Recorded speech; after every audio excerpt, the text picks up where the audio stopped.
Okay, Johari window results were interesting.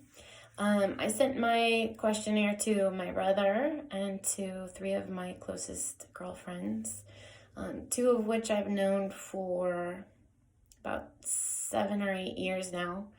So I learned a couple of things from my blind area. I learned that I am brave, confident, powerful, and silly.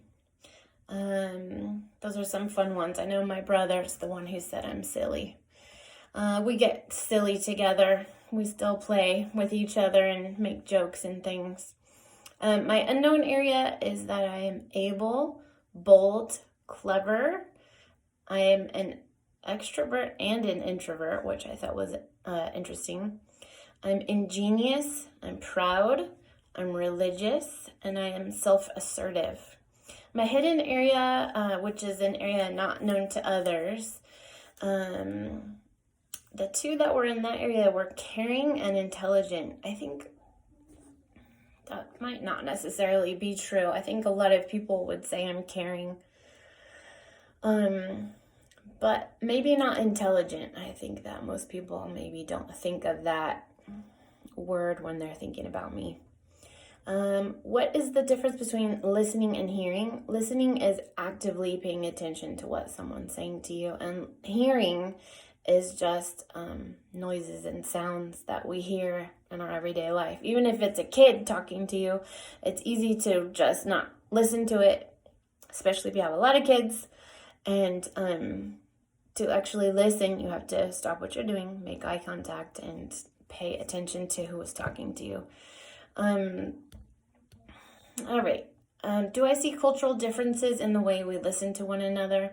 Yes. Culturally in the U.S., I think the voices that are given the most space to be heard are white male voices.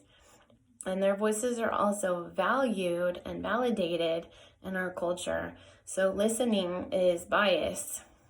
If you're not a white male, your opinion or your experience isn't as valued or as likely to be taken at face value. Which feedback styles do I utilize? I utilize a lot of them.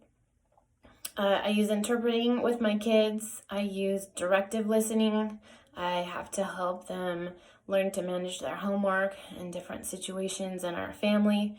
I use empathetic listening a lot. Usually when I respond to my children with empathetic listening, I say something like, I can see that you feel angry. That's hard. Something like that. Active listening, I really like to do. It's giving supportive feedback and asking questions when someone's saying something to you. So if you are doing connecting, you're going to ask clarifying questions. And if you're doing relationship, you are leaning more on the empathy side. And I think I do both of those because kids don't always explain themselves completely clearly. So I need to do a lot of asking for clarity and then a lot of empathy. There's a lot of emotions happening in a big family, especially when it's a split family because of a divorce. So there's a lot of listening and communicating going on. Thanks.